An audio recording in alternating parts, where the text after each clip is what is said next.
I wanted to come here. Now, here are the things in the crime intelligence that I wish the commission should. It's about this informant. The handler is alive. I'll provide the name of the handler at any given time. It was about the cash in transit which happened in Limpopo. There was a success, 17 people died in that. That informant was the 18th person, but did not die. Because of the nature of the operation, we knew he was alive. And he came to Gauteng. The only problem started with a claim. It was 1 million rand that was requested, could not be approved. It's one of, commissioners, if can remember, it's one of the things I gave example about. The source said 1 million came out. He still cannot give the proof. But the 50,000 rand which was prepared to be given to this informant finally came out. And General Kumalo, Lieutenant General Kumalo, insisted and instructed that Brigadier Sebola must accompany the handler to meet with the informant, something which was very strange. But with the pressure, because there's always this feeling that when the handler is given money, they share the money with informant or whatever, but there's always a challenge. But this is what happened. They went to meet the informant. Brigadier Sebola wanted the contact numbers of this informant. The handler couldn't agree, but because when you meet someone, you never know other arrangements which were made. This informant spoke to me. This informant spoke to the handler that I'm being followed. I'm being followed ever since we met. Commissioner's dead informant was shot 16 bullets and was buried. Another incident, and these are only happening in the cash in transit. And one will wonder, what is the reason why there is a problem with CIT informants? Now, you told us yesterday, and you're repeating now, that Mr. Matala told you that he gave General Mkwanazi a bag. I think that's what you said, in Durban. You remember that? Yes, something, yeah. Something like that. You remember that? Now, you haven't investigated that. You haven't put to us evidence of the truthfulness, one, of your conversation with Mr. Matala that you allege, and two, that what he told you is in fact true. We don't have facts. We are a fact-finding body as a commission.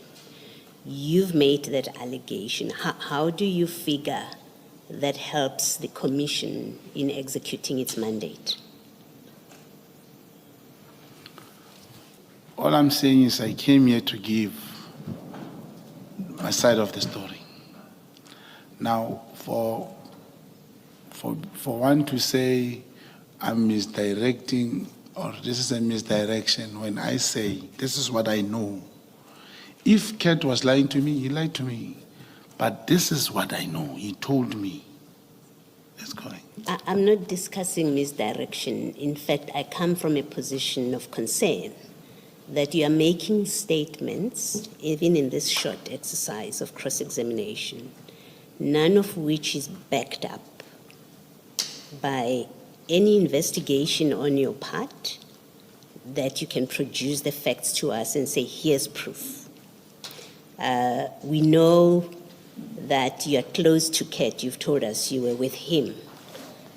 You don't have an affidavit from him that confirms that conversation, and that he told you, that you spoke to him and he told you what you say.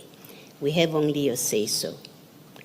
And I'm concerned that we may well be grossly irresponsible and reckless as a commission, that we've given you a platform where you're making all these statements and you present them as facts and you keep saying, I'm here to help the commission, when in fact they're not backed up by any facts or even basic investigation on your part. For me, as a commissioner, that's a matter of concern. Do you accept that you're making statements that you are, for whatever reason, you're not backing them up with facts, even just this little bit about payments to Mkwanazi and to Masim, to General Kele? It's not backed up by facts. You accept that? I accept that, Commissioner. And you accept that's not helpful to the Commission if we don't have facts from you? If the Commission is a fact-finding body and I give you information, I'm giving it that Commission can investigate. I gave example about the Boko Haram and the crime intelligence presentation. No, allow me to stop you because I know you've got many topics that you're discussing. I'm worried that we don't end up discussing something that I wasn't raising. I'm raising with you a very specific thing. You said yesterday, Matlala told you that he went to Umhlanga Ridge and that was General Mkwanazi's home. Now, if you've been following the work of the Commission, you would know that General Mkwanazi testified that his home is in Hillcrest. So you'd have done a basic inquiry. With Matala, are you sure that's his house? Because in the Commission, this is what he said. You did not do that. And then you come here, you don't interrogate him, but you come here and then you put it out there that payments were made at his house, or something was given to him at his house, and these allegations were made at his house in Umhlanga Ridge, and there's simply no evidence from you to back up those allegations. And these are serious, they have serious implications for people, and I think we should be concerned that you may be using this platform, at least to some extent, such as this. You're using this platform to make allegations like that which you're not backing up.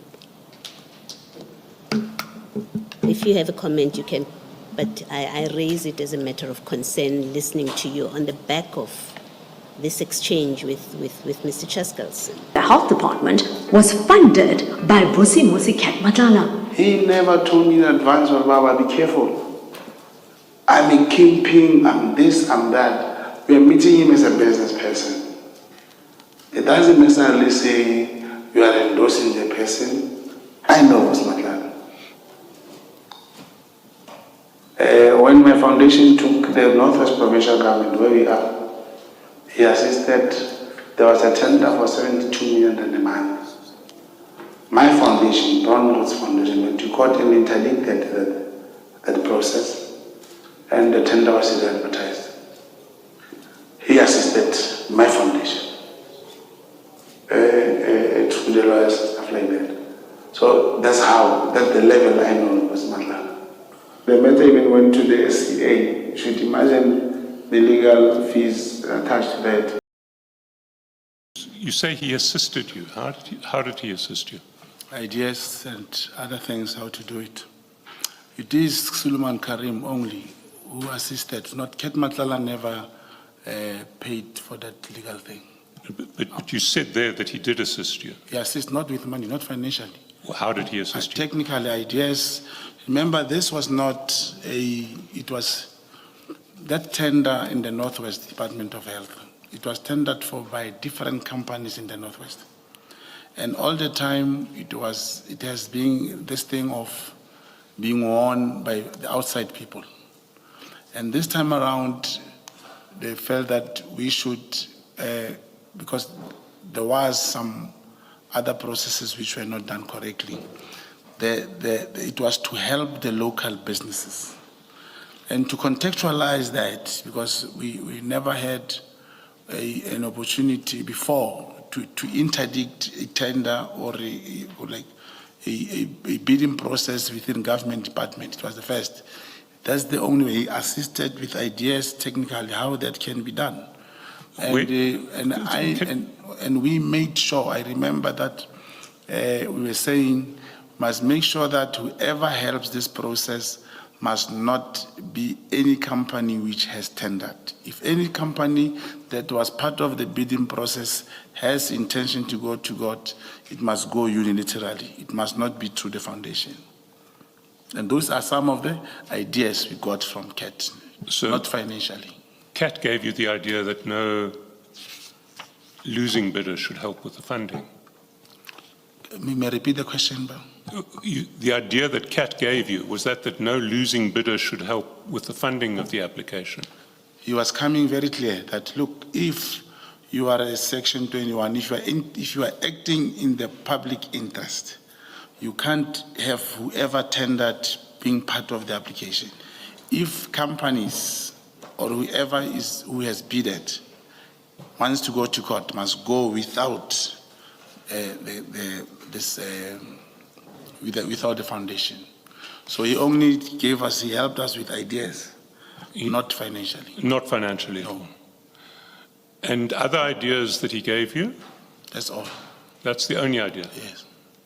But you saw fit to mention that as assistance when you were interviewed in October this year. That's correct. That's my work. There was no way I could just go there and say, forget, we were talking about CAT. And CAT is my project. I cannot just go there and pretend as if I now forget my work. I never said he gave me money because I know who funded that thing. It's not CAT Matlala. But according to your statement, CAT became your project, I think you said, March, April 2024. Yes, that's correct, on the tender.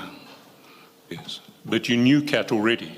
That's from correct. the year before. You even asked me, the question was asked yesterday, Commissioner, that did you have CAT's number? I said yes.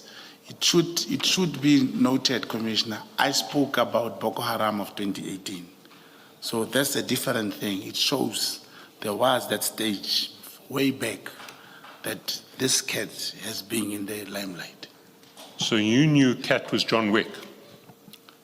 That's the presentation that was given to show who John Wick was.